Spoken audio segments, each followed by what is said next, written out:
Welcome back to Big D Energy. I have Karissa Dean, who is a life and business coach for women, an entrepreneur of all sorts, of many businesses of all kinds.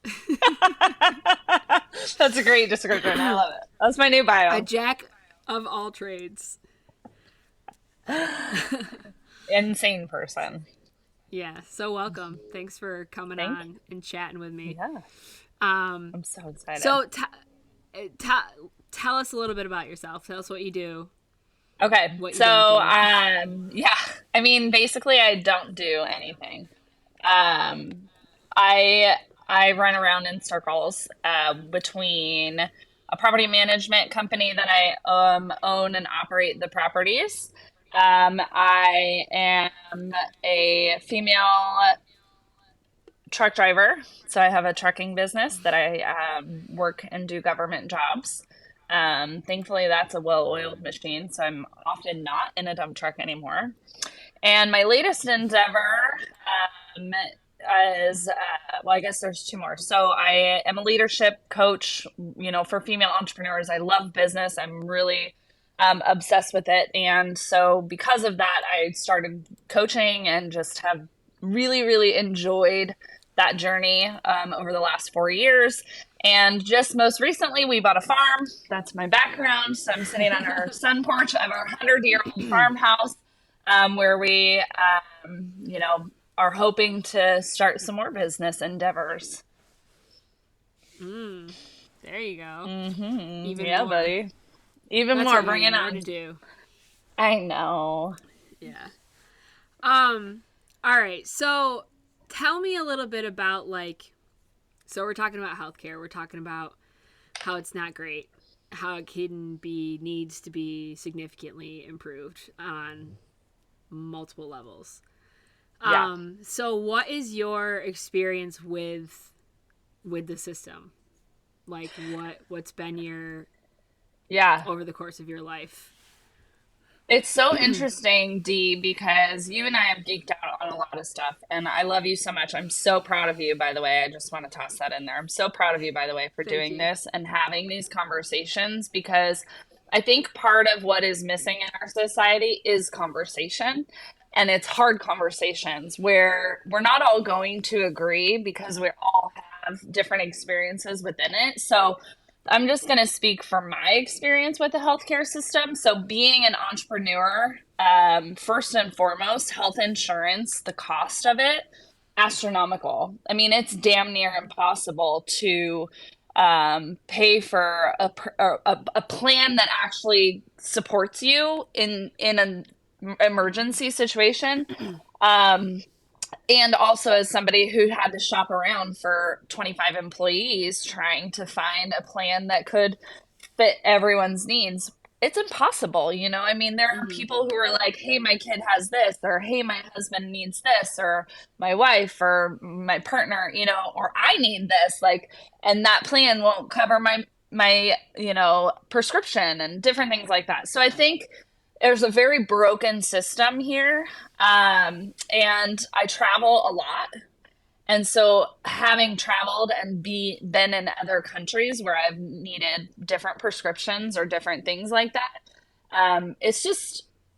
it's simpler in a lot of ways. Mm-hmm. And I think we're complicating the medical field because we've created a business. So that would be like my main thing. And I love business, but healthcare shouldn't be a business because Right. we're missing No. the mark.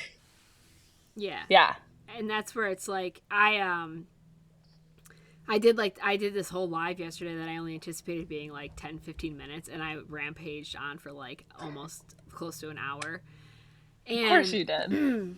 I got to the point where I was just because you were talking to me the other day about like compassion or like lack thereof, and it got my mind going. And I was thinking, and I got to a point where I was like, okay, I think I'm done with this. And then I said like one thing, and I was like, and what that one thing was is that like we as providers and caretakers in this field, we spend more time looking into a computer screen Mm-hmm. than we do looking into the eyes of another human being. And like, Yeah, how many what the times fuck do is you go to that? the doc? Yes, exactly. How many times do you go to the doctor and they're just like this? Mm-hmm. Like, how do Mm-hmm. you They're not even even know what's looking at going you. on with me? Yeah, they're not even looking at me. They're not even like being like, what do your eyes look like? I mean, I Mm-hmm. as a coach, and you know this, like people's physical bodies tell a story. Mm-hmm. You Yeah, know? but you're not taught, you're not taught that in medicine, in No. school. Like, I don't ever remember learning about energetics of any sort at all. Like, the only thing that I think that you were ever taught about, like, to read people and to like really assess things like that is like in the sense of like abuse cases and things like that, where you had to try to see like the dynamic of like what may or may not be going on, or like weird family dynamic situations. But like otherwise, like not really in regard to like just assessing a patient, which That's interesting. makes no sense. Which is like why when I started working with dementia patients, which is why we have that whole philosophy, but like that's all energetics. And like if you don't have that, like it's a lot harder than it needs to be. And so, Yeah, it is a lot harder. And, you know, I mean, and I think that in my experience, you know, I've had a lot of different medical needs and traumas, and I'm turned off by our system. I'm really turned off by it because I don't feel like they see the whole person.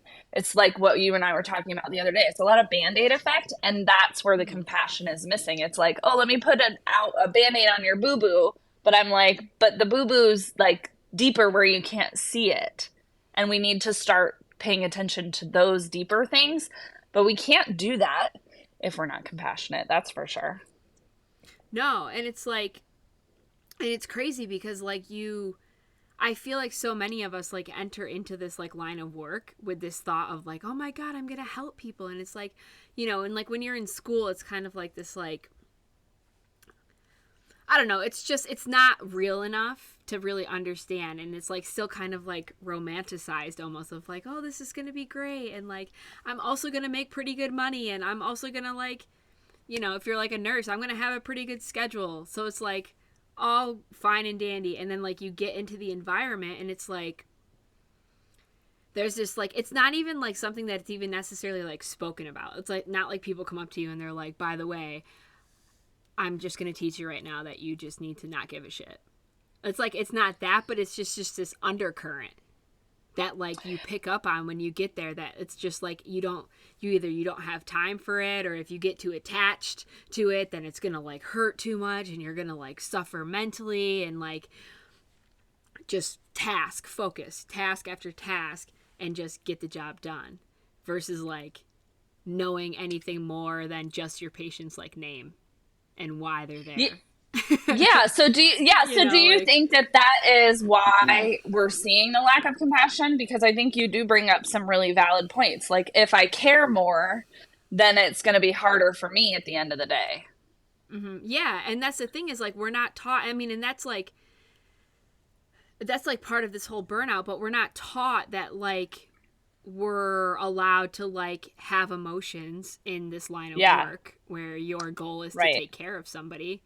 And like instead, because like you can have that you can have the compassion, you can have these feelings, and you can feel sad. It's human nature. Like you should feel sad if like with someone's family of somebody who's dying, like that you should feel sad about that. That's a human. And like Yeah. to like be almost like forced into this like way of being that like we're not supposed to, like we're just supposed to put up these walls and block it out because it's too much, or I don't really have time because I have 8 million other things I need to do, so I don't have time to like sit here and feel sad about this for a second. So it's like block out. And then it's like I had said, like yesterday, that like I got to the point working in long-term care where people die all the time. It's expected. It's like just the stage of Yeah. life. It's why they're coming there. It's just normal. And so like you get to the point like where at first you're like, man, this is like a lot. Like there's I knew this, I expected this, but like didn't.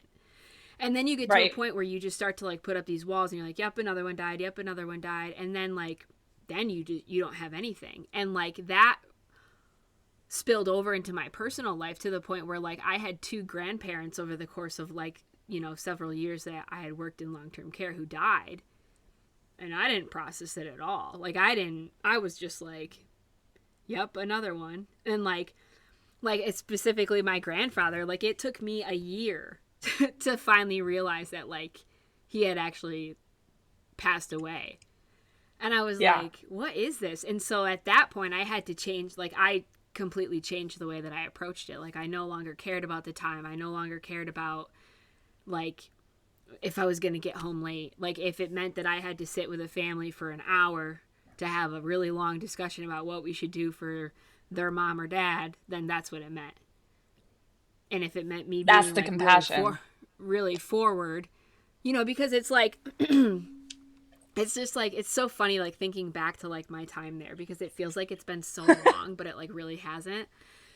And Yeah. like I used to be told by like other staff members in meetings that we would have with families that like I was too forward and like too harsh because I didn't like sugarcoat anything. Like if they ask me a question, I'm going to give you my answer based on not my personal opinion, but what my previous experiences have led me to hypothesize may Yeah. be the outcome of this, you know, Yeah. ordeal.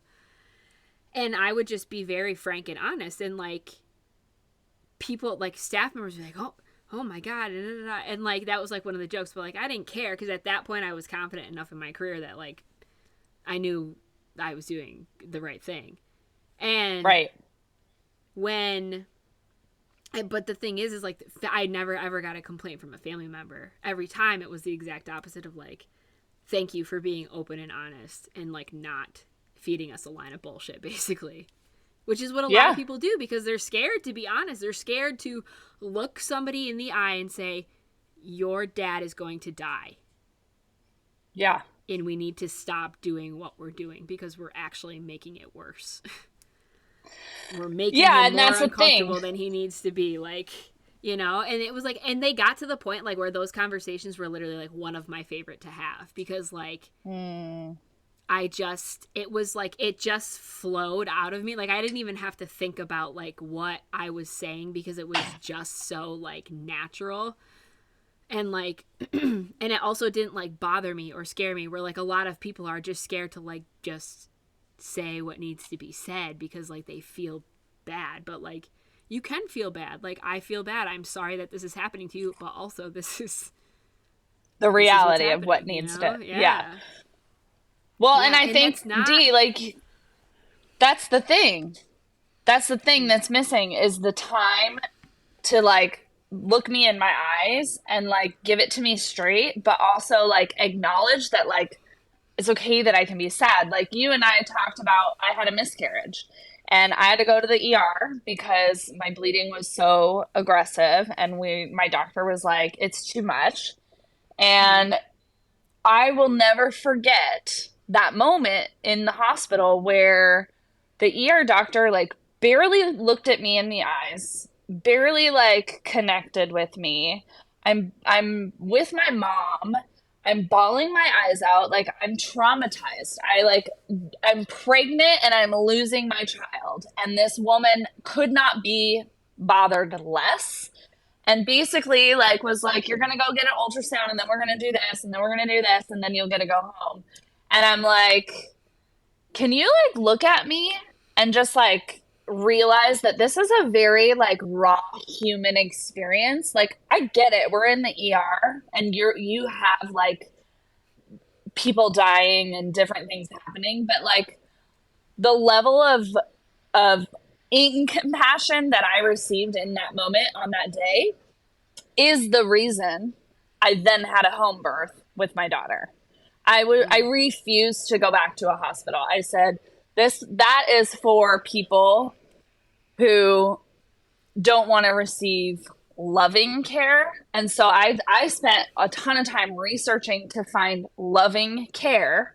And that's when I kind of like flipped. I went to naturopath. I went to and started doing, you know, Chinese medicine and acupuncture, and hired an amazing midwife who literally held my hand and looked Mm-hmm. me in the eyes and like communicated very clearly about like where we were at in my labor, but was doing it in a way where she was like, I've been there. I get it. I see you. You are human having a human experience. It's okay to cry. It's okay that you just threw up. It's okay that you're like gonna poop your pants. Like whatever it is, you know, it's like Right. Right. there's Right. like a humanness that is there. And I don't think all healthcare professionals are that. So I don't want to like put an overarching like all healthcare is bad, because I Mm-hmm. do think that it's necessary. Like it is a necessary, but it can be so much Mm-hmm. better. Yeah. The other thing that we talked about too was the level of advocacy that one has to do for themselves. Oh my God. Tell me about it. It is. Ugh. And that's the thing is like, it's interesting for me because like I've never not known like a little bit of the inside scoop of how the healthcare system works, right? Because when you're in it, you learn about the ins and outs of it, so you are able to Yeah. navigate it much better. Like I would know that like if an insurance claim that I got was not right, who to call and what to say and what to do, and like people don't know that stuff. If I needed a referral to a specialist, like I knew the ins and outs. I knew people and how to get in faster or who was good and who wasn't, you know, and people don't have a clue. It's like you got like, you know, like you have like surgeons who are like terrible surgeons who like when you work within a system like you know their work, you know it's bad, and you're like everybody's like I would never go to them. And but people on the outside, they don't know that. They don't know Yeah. what they're getting themselves into. They assume you're a surgeon, you should know what you're doing, and you're going to do a good job. And it's like, and that's like everybody.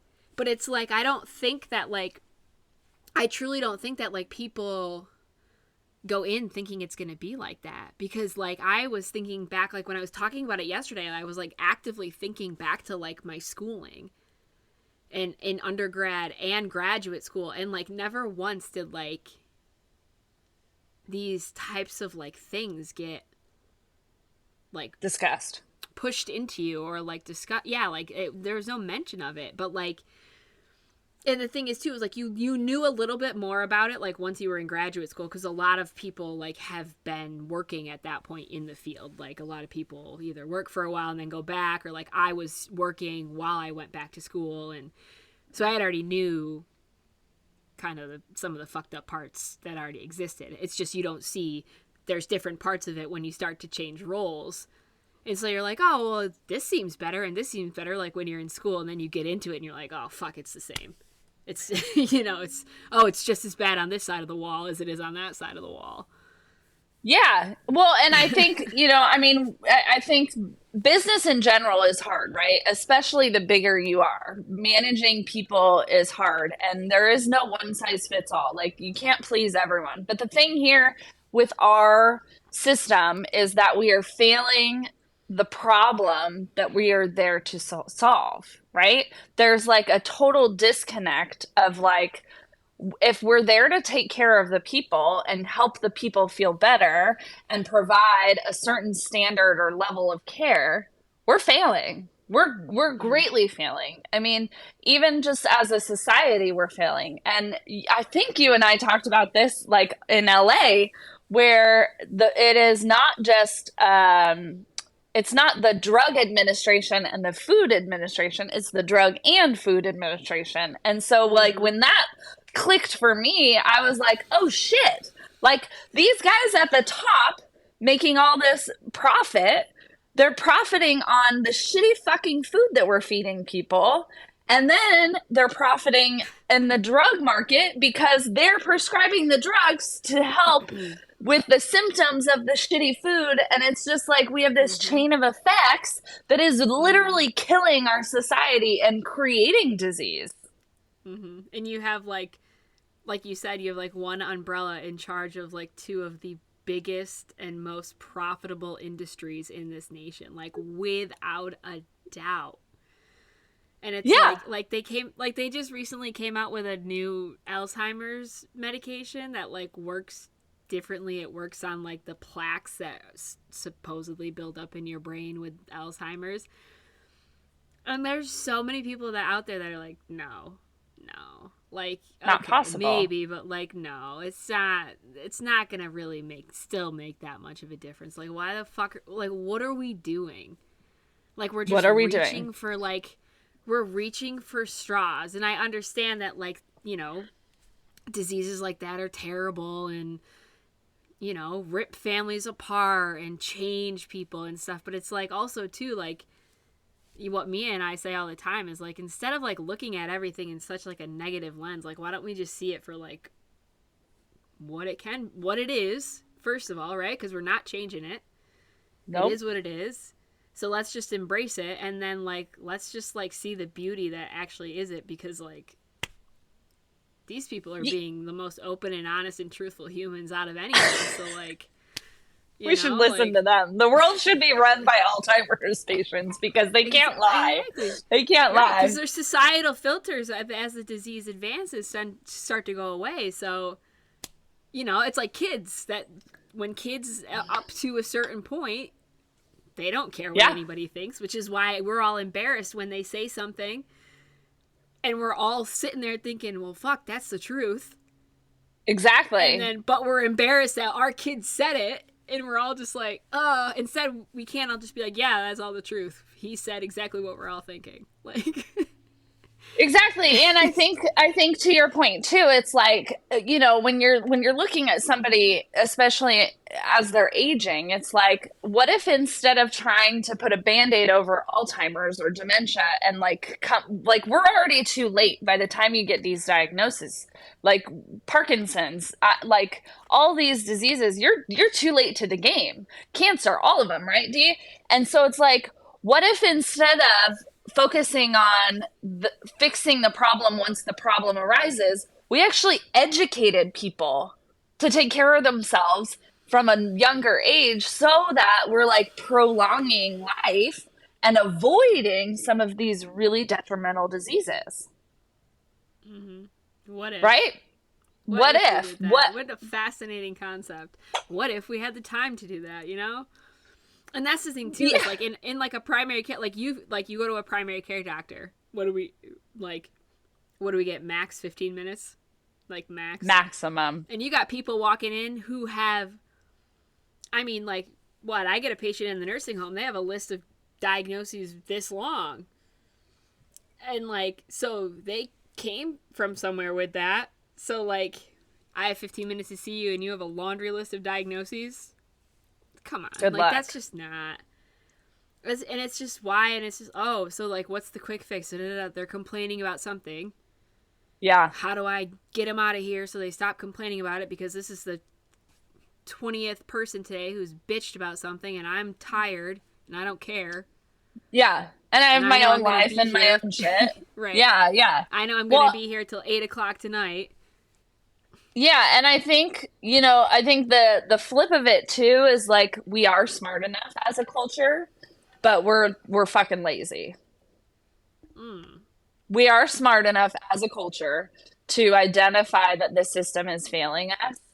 And most of us, I would say, have the education to understand what we need to do, how to advocate for ourselves, but we don't because it's too hard. Right. Which is why most, it's like, obviously, like in our world, it's a little bit different with the people that we're more surrounded with than I think the majority of the human population at this point in time. But like, so where we see the ways in which people can like heal themselves and like take care of their bodies and work through generational trauma and heal bloodlines and heal their own trauma, and then have their bodies, you know, be significantly improved on a physical standpoint. And it's like I haven't had health insurance. You were talking about health insurance earlier. I haven't had health insurance for like a little over a year now because once I started working for myself, even when I was still practicing, I was like, I'm not gonna get health insurance right now. Like, one, it's insanely expensive, so no thanks. And like, I just take care of my body, so I don't need this. And I Yeah. haven't been to a doctor in like 2 years. And Mia's the same way. She hasn't had health insurance for like 2 years ever since she left. And it's like, obviously there's things that it would come in handy for emergency situations and stuff, which Sure. can, throw you multiple tens of thousands of dollars in the hole. But like, that's a whole But the nother thing is gamut. exactly. But the thing is, like, as you're talking, I'm like, yes, 100%. And also, I do have health insurance, and I'm still paying tens of thousands of dollars. Exactly. So, like, That what too. the fuck is the point? Right. There's You no might as well point. just not have the health insurance, because you know what? In all honesty, if you have a medical bill, you can pay like $5 a month and they can't touch you. Yeah. It's like it's just crazy. I don't understand. Like, you The charge all system. this money because you want the money, but like, it's like you don't. I had a bill one time that like I just forgot about, and like I'm like, I don't.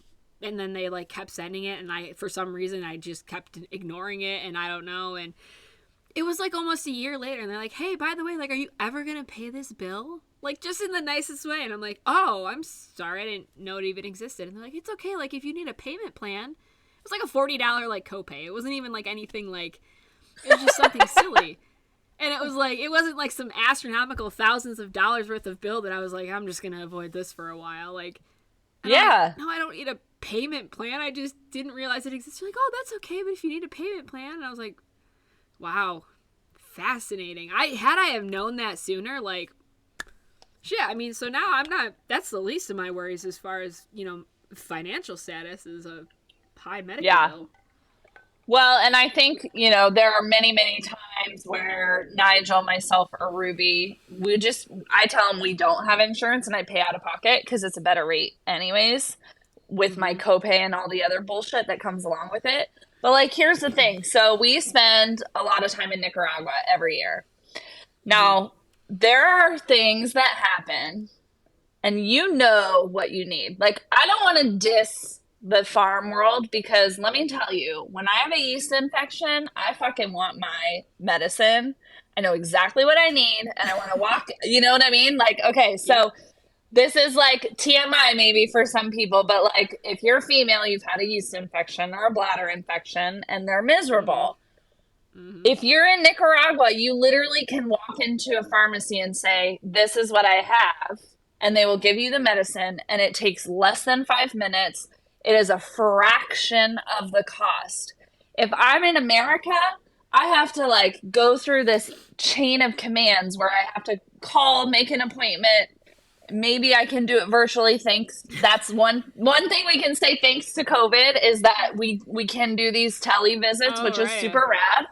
And that didn't exist before. So I guess we'll like say thanks COVID for, getting us all online. But like, there's this order of operations, and then it's like the pharmacy, I'm going to have to wait like hour or more. And it's like, meanwhile, you're just miserable. And that's just like one example of how we're like overcomplicating. And when I think about it too, it's like, no wonder the medicine's so expensive. I just talked to 5 fucking people who need to take home 5 paychecks so that I can get one pill that actually should cost like $3, which I'm pretty sure I'd have to look at my math or whatever I paid, but I think it was like $3 in Nicaragua. And I was in and out in 5 minutes. I had what I needed, and it's like, they're not handing out narcotics. They're handing out things that are like, we know we need because we do know our bodies. Well, that's, what like, one of my closest friends is from Lebanon, and so between like after like undergrad and before graduate school, like we went there spent like 3 weeks there, and so they're the same way. Like, you can walk in and get like cardiac meds, and like as long as you have like a prescription, like, but they're like, it's like but like there's so many things you can just get over the counter there that like, because like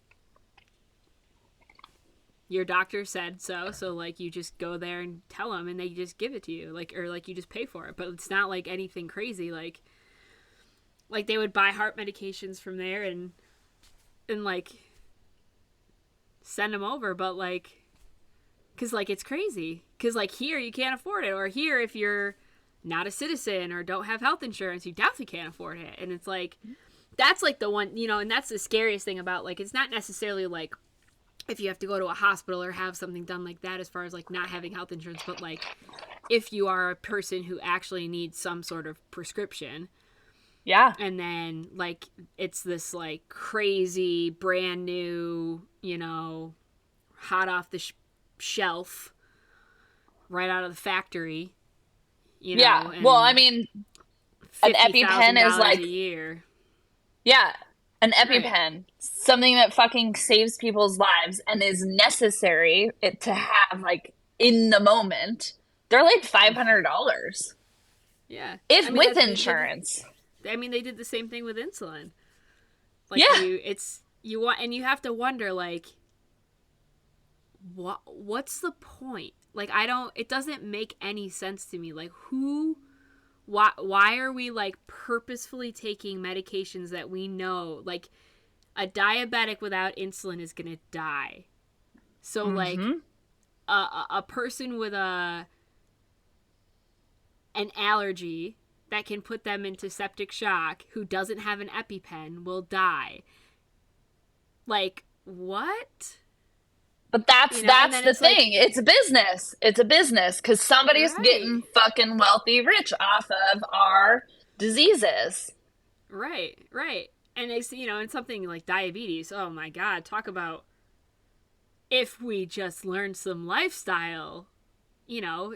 But it's just, and it's so multi-layered though, you know. It's like it's just, there's so many like facets to this whole thing. But it's like, you know, you talk about like the FDA, right? And it's like, well, so like, oh, you have the FDA driving this food that we're all putting in our bodies from the time that we're toddlers, that's processed and full of hormones and full of antibiotics and full of everything that like our body doesn't need.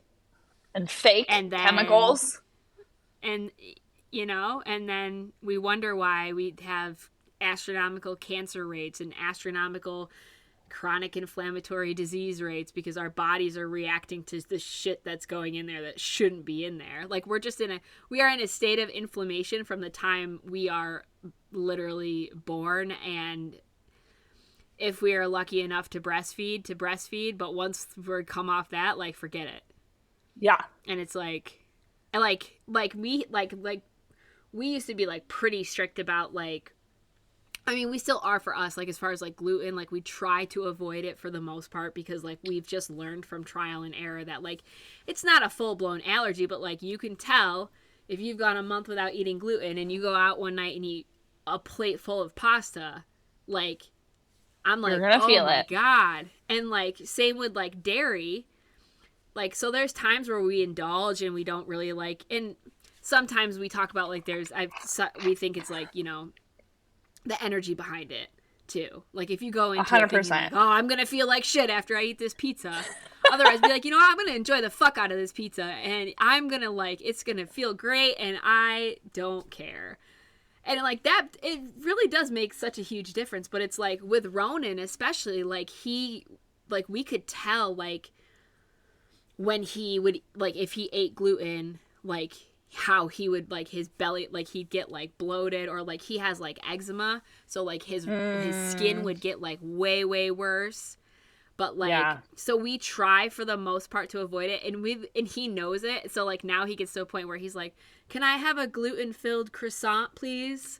And he'd be like, just one. And it's like, Yeah. but like, but it's like people don't even like recognize how they feel after they eat Yeah. things. You know what I mean? And we just like, but that's because we all ignore what our bodies are telling us like our entire lives, because like like living an Because we're intuitive taught. lifestyle is not like the way of living, No, you know? it's not. And we're taught from a young age, oh, you're sneezing, take an allergy pill. So it's like we're taught from a young age, like, oh, you're bloated, take this gas X pill. Oh, you have diarrhea, like take this. Like we are constantly masking our Oh, issues mm-hmm. instead of being like, okay, wait a minute. Why am I bloated? Oh, every time I eat this, I'm bloated. I probably Right. have an allergy. Maybe instead of covering up all my symptoms, I should avoid this allergy. Right. Right. It's as simple as that. Right. It's as And simple as that. I used to be like one like a person up until like a few years ago who like if I like had a cold or like I had like sinus symptoms, I would be like every thing I could get to try to get rid of those symptoms as fast as possible, I would buy. Like I want all the drugs, get rid of this, fix it as fast as possible. And then I got to a point where Yeah. I'm like there was like one time where I like ran out of stuff and I like just didn't take it and I'm like it actually doesn't make a fucking difference in how long you're actually sick for. Like you're just like No. actually masking and like preventing the body from doing like what it naturally wants to do to heal Yeah. whatever ailment you have. And you know, and it's just like let the body just be. But that's I mean, I know the joke around here too is that like I'm such a sensitive being and soul and that I can't possibly endure any sort of physical discomfort, which is so true. Like I'm like the biggest baby. Like when I'm sick, I'm like, I don't feel good. Like when we came back from LA, it finally like hit me like partway during that week after we got back, and I was like, man, I feel like shit. And she's like, well, guess you're just gonna push through it. And I'm like, no, I actually just am gonna go die in my bed slowly. And she's like, you're just so dramatic. And I'm like, I just can't endure any sort of physical discomfort. But I think that's like a lot of people though. Like people are just Yeah. not like. I mean, I even experienced that with patients who are just like hyper, like just like it's just this like hypersensitivity to like any sort of like negative or uncomfortable experience or feeling, which I totally understand and get because I'm the same way. But it's like, wow, this is fascinating. Like, and But then you this wonder brings why. us. Like, Go go ahead, ahead. finish. I was just gonna say no, like, but you wonder why we have an opioid epidemic like we do. You And know, every it's epidemic that we do.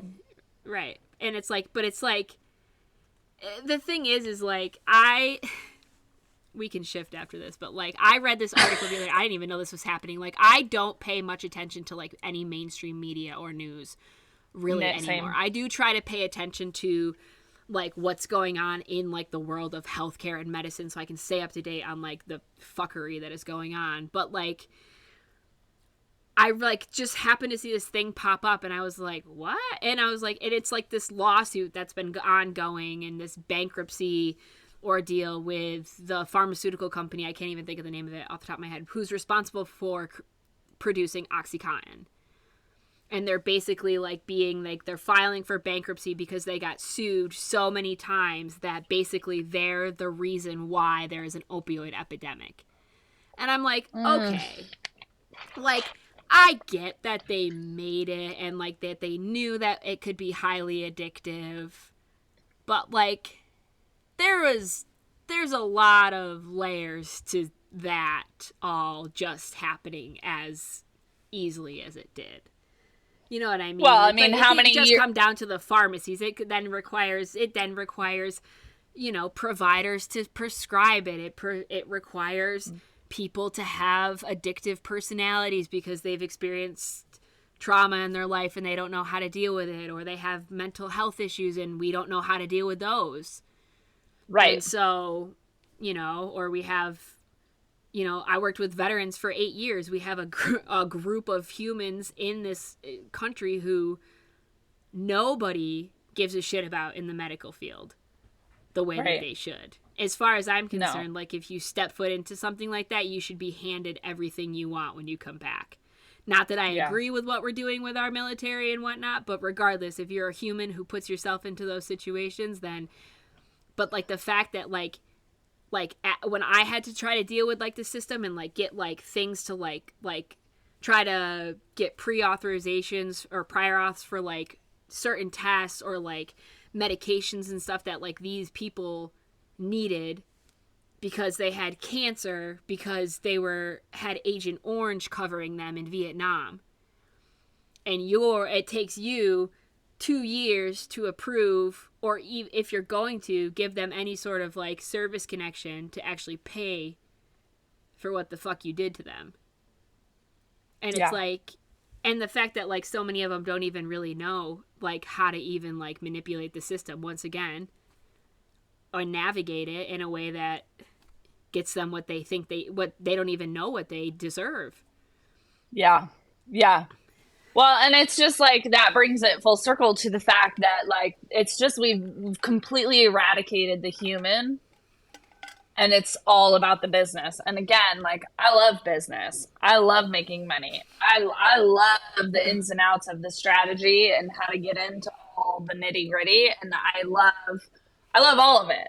However, we're talking about humans and like their Mm-hmm. physical well-being, their mental well-being. I mean, that could be a whole nother podcast for you if we got into mental illness, but I think, to your point, what you're saying is it's just like it's lost. There's the humanness is lost, and that's the compassion piece. Mm-hmm. And it's like that's why I love what you're doing. I love what you're saying. I love what you're bringing out.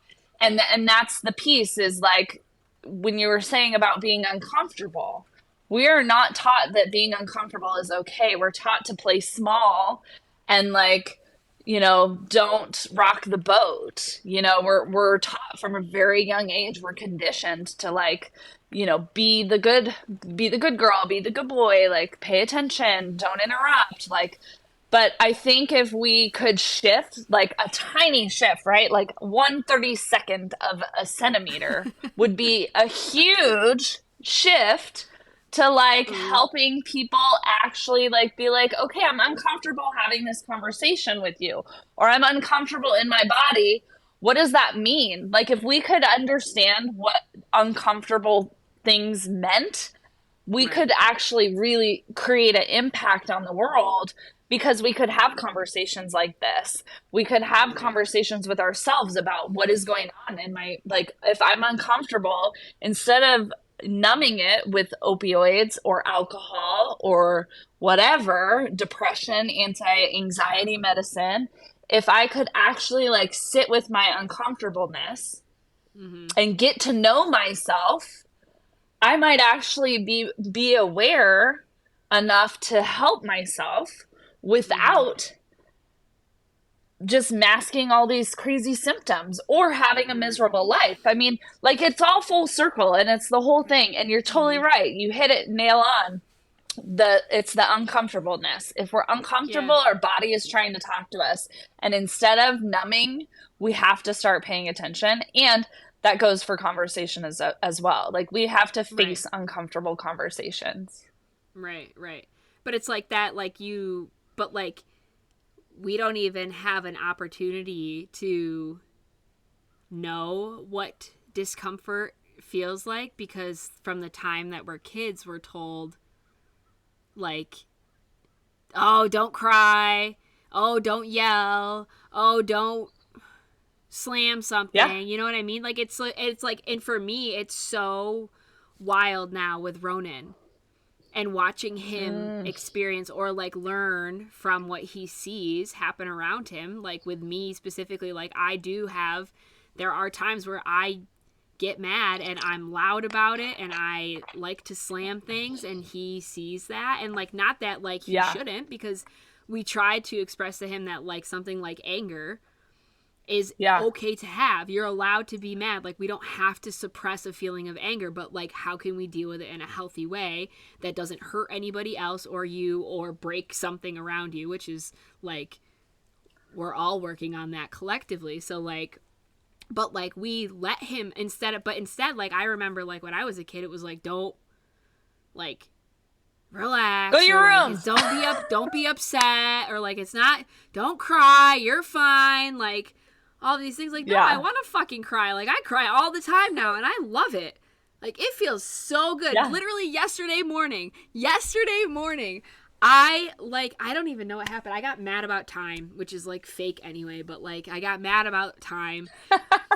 And like I like just like he screamed something and like Mia was completely unfazed. She's like, okay, well I'm gonna do yoga now, so you do you. And like I was just so mad. And like I would be doing yoga and I'm like, I don't want to do yoga.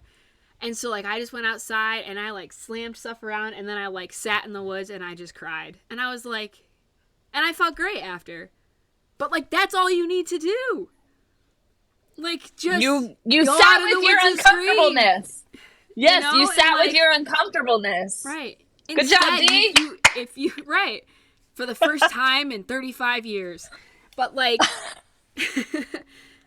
we don't allow kids to do that from a young age, so they have no way of knowing how to cope. Like it literally I still struggle with it, but it has taken me literally damn close to 35 years to figure out how to regulate my emotions on a regular basis. Yeah. Because I, for so long, was like, I didn't like live, like the only emotion I saw really often in my house growing up was anger and loudness and like, right. You know? And so like, there was never like any like you didn't see like sadness, or if it happened, like you didn't witness it, or like if people like fought about things that you shouldn't fight about in front of kids, like you didn't witness it. And like now, like we just like have all of our arguments in front of him. We talk to him about it after. This is what happened. This is why we were mad, you know? And like, but like if you don't learn that from it, then you think that you can't be mad, and then you wonder why people are fucking fly off the handle and do crazy ass shit. Like you're also exposing Ronan to the concept of like it's okay to argue and disagree, and like we can do it in a way that is really uncomfortable, but then like comes full circle where we're like, okay, we got to where we needed to go. And like I love that you just said that, because I think that is another huge thing, you know, in our conditioning. I mean, we're definitely like going down a rabbit hole here, but it is so true, you know, like the conditioning. It's all part of it. And it's just like the system is created to get us to fail. And I think it takes very few and far between can shy away from it and see that the system is set up to fail, and then they choose differently. But it's hard. Yeah. Because then, like, look at the amount of kids who are like on crazy amounts of like antidepressants and stuff like that. Like that, you never like. I mean, granted, like I feel like it was one of those things that like when we were kids, like wasn't talked about. Like mental health is really just this kind of like very new, up and coming. Like we're all open and honest. Like yeah, I see a therapist. Oh, me too. Like, oh yeah, go you. Like, you know, like it's much more celebrated now that like you are taking care of yourself. Like, because like we can go to a doctor every year who's gonna do lab work on us and like look at our body and like make sure we're physically healthy, but like we're not doing anything to like make sure that shit's all up to date and feeling good and healthy. And that's where it all starts. This is where it all starts. Oh, it's your mental health. Your mental health is your physical health. For sure. I was on anti-reflux medications from the time that I was like in college. Like when I started college, I all of a sudden started having these like crazy like I was like throwing up. I like couldn't eat. I had like terrible stomach pains and heartburn. And then they're like, oh, you have reflux. And it was like, I went through the whole like workup and everything and like on a whole bunch of different meds. But from the time I was like, in college, so like 18, 19 years old, until like, I kid you not, like maybe less than 5 years ago. So for 10 years. I don't know. I'm bad at math. Oh, yeah. 10 years. So for like 10 12 years I was on multiple medications to control my acid reflux. I had no physiological issue as to why. Like, I would get scoped right intermittently to make sure that I didn't have anything, you know, and then I figured it all out. It came out, all it was is stress. For me, that's all it was, because I would get to a point where I was like, I started like messing around with the meds. Like, once I started like, I'm like, I don't really want to be taking these. And like, once I started getting into like actually practicing medicine, I was learning more about that long-term use of these meds can have a lot of detrimental side effects. I'm like, I don't fucking want these. So I'm like, okay. So I would trial myself off of them. But every time I could go for like months and months and months, and then I'd get in like a really stressful situation for one sort of another. And then like I'd end up back on them, and I would like end up with the same thing. And like my doctor at one point was like, are you paying, like, is it like, do you get stressed every time like this happens? Because like you come in like every 6 months to a year, and it's always the same thing, and we got to put you back on your meds and taper you back off, and like, and I was like started to pay attention. I was like, fuck, it is. And like I haven't been on them in a few years now, but like I've also been cognizant of like my stress levels and have controlled them in a way that I don't need to, like. And it's crazy because we don't even think twice about it. Like, we don't think like, oh, you're a kid who just started college. I wonder why you might be having these physiological symptoms. Oh, you're stressed? Oh, okay. Wow. Let's give you tools to manage your stress. No, instead, here's a drug that you will likely be on for the rest of your life unless you either know to advocate for yourself that you want to come off of it, or you happen to have a doctor who like thinks that same way, because there are providers out there who do think in a way of like, hey, you know, I don't think you need this anymore, but like it's just one of those time things that like you don't have the time to necessarily always think about taking things away. It's just we just keep adding. You know, like nobody takes the time to like look at a med list and say like, you're on 10 meds and you're coming in with this symptom. What are you on that could be causing that? Like, that used to be my fucking favorite game to play in long-term care, man. It was like, I have all of these ailments that started on this time, and then you start to, like, look back through the chart, and it's like a mystery. And then you're like, oh, that lines up there, that lines up there, and that lines up there. They all make sense.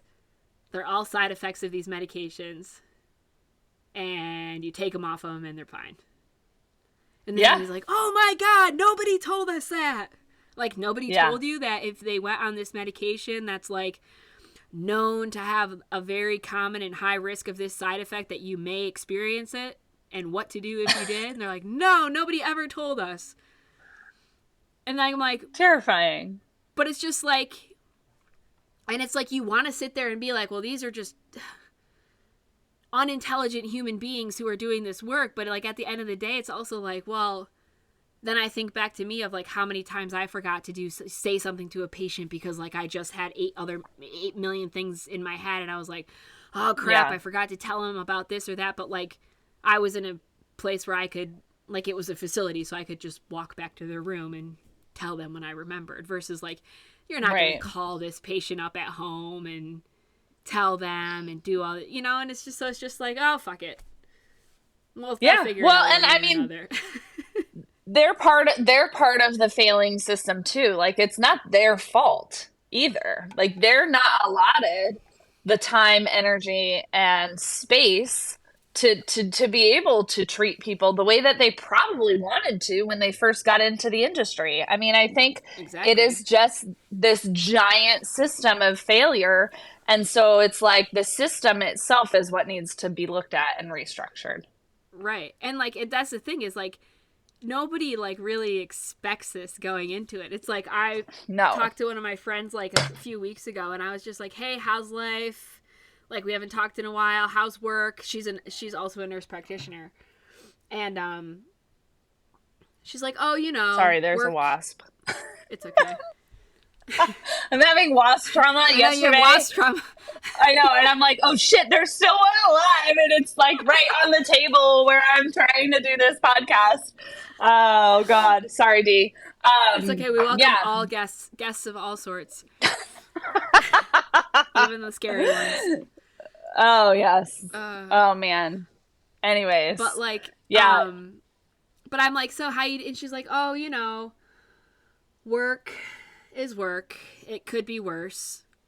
I'm like, and thinking like it could be worse, but like it could also be better. So like, can't we talk about yeah, that? And then she's like, but like most people who do our job fucking hate it anyway, and like nobody actually likes what they're doing. And I'm just like, and like the thing is like if you like didn't intricately like really know the industry and like ever fully experience it, like there's plenty of people out there who would believe that statement, that like, or yeah. think like, no, there's no way people are that miserable, they get to like take care of people and save lives. But like, no, Out you go. like Yeah, they all actually like just don't love what they're doing because they thought they were going to be doing something different.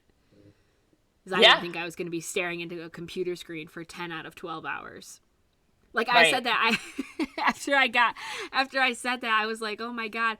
And I like looked at Mia and I said, "You know what though? That's like literally like when I would work, I would spend like maybe an hour, maybe two max a day With the actually actual on the patient. units, seeing patients, doing what I needed to do. And like the rest of the day I was in front of a computer." And like, Wow. because it's just like it's like, because once you get like the actual charting done that you need to for a patient, then it's like then you have other paperwork to do that's like for Mm-hmm. insurance stuff, and then you have like pharmacist reviews to review because the pharmacist has to review meds and then you have to approve them, or like, and then it's just endless, like just like you are never caught up. There's always something more to do, and usually you don't even have time to like try to get caught up. And it's like I didn't learn to do this job to like become a really good computer guru and Right. like learn how to use like all the EMRs in the world. Like no. No. Like, Yeah. and it's like do you like actually know like anything about the person that you're like taking care of? Like I remember there'd be so many times where we would read obituaries that families would write. And Mm, these were patients who were there for like a year or more, and like you thought you knew them, and then all of a sudden you're reading and you're like, he did what? When? How? Who? wow. What? And these are people who you spent a year with 24/7, and like you didn't know it. Like, what? That is just wild. It should be like, what's your name? Why are you here? And give me one fun fact about you. Like, talk about a human experience that like we would all have. Could you Yeah. imagine like the conversations that you could actually have with one another, or like the commonalities that you may find between people who you thought you didn't actually like compare to, or think you had common interests, or like thought you had the same idea about something? Like, imagine that. But it's like, no, it's just Imagine like, that. but like you said, it's just like you don't even like look at the person when they walk in the room because you're staring No. at your You don't computer have screen time. trying to get your documentation done so you don't have to do it after because you got a patient to see in the Exactly. next room. Yeah. Like, Exactly. Yeah. and it's just It's like, crazy. Well, how are you going to change it, Dee? What is your mission here? I don't know. It's a big one. But like, I think Yeah. that's like what I said. Like, I just think that like people need to just start like speaking up. Like, if everybody you work with except maybe that one unicorn who like happens to really feel like they know what they're doing and they like actually want to be Yeah. compassionate. But like if the majority of like you hate what you're doing, like there's got to be like a good chunk of you out there that are like, something needs to change, and like I want to change it. So Yeah. instead of like just following the majority, I'm going to be like, because it's just as simple as like, it's like you wonder why people don't want to be in a hospital, right? You wonder why patients, like, the minute, like, they get admitted to a hospital, they're, like, miserable because they don't want to fucking be there either. But then, not only do they not want to be there on Christmas Day, like, not home with their family, then Yeah. they have to hear the staff all bitch about how they don't want to be there either because they hate their job, and this patient's an asshole, and this family member is a pain in the ass, and nobody will leave them alone.